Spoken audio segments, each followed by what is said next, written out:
Hey guys, இன்டர்நெட்ல ஒரு விஷயம் ரொம்ப வைரலா போய்கிட்டு இருக்கு. Cockroach Janata party. இன்ஃபேக்ட் இந்த வீடியோ பார்க்குற பல பேர் இதோட ஃபாலோவர்ஸா இருப்பீங்க.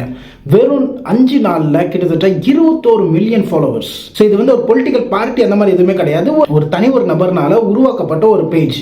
ஸோ இது எதனால உருவாக்கப்பட்டுச்சு அப்படின்னா, ஒரு இந்தியாவோட சீஃப் ஜஸ்டிஸ், அவர் பேர் வந்து சூரியகாந்த்.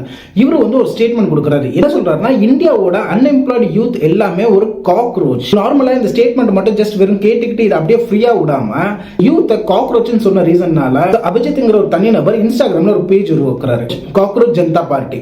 ஸோ வெறும் பேஜ் ஓபன் பண்ணோம், அது மட்டும் இல்லாம இதுல என்னென்ன ஆக்டிவிட்டி நடக்குதுன்னு சொல்றாங்க.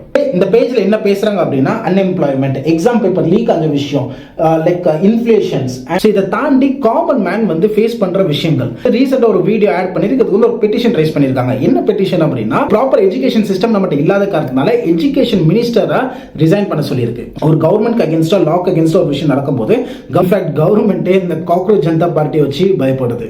ஸோ சின்னதா ஒரு விஷயம், அதை அப்படியே லெட் இட் கோ விடாம அதை இவ்வளவு பெரிய விஷயமா கொண்டு போயிருக்காங்க. ஸோ வீடியோ இன்ட்ரெஸ்டிங்கா இருக்கும்னு நினைக்கிறேன். மறக்காம சப்ஸ்கிரைப் பண்ணிக்கோங்க. நெக்ஸ்ட் வீடியோ மீட் பண்றேன். அது வரைக்கும் டேக் கேர்.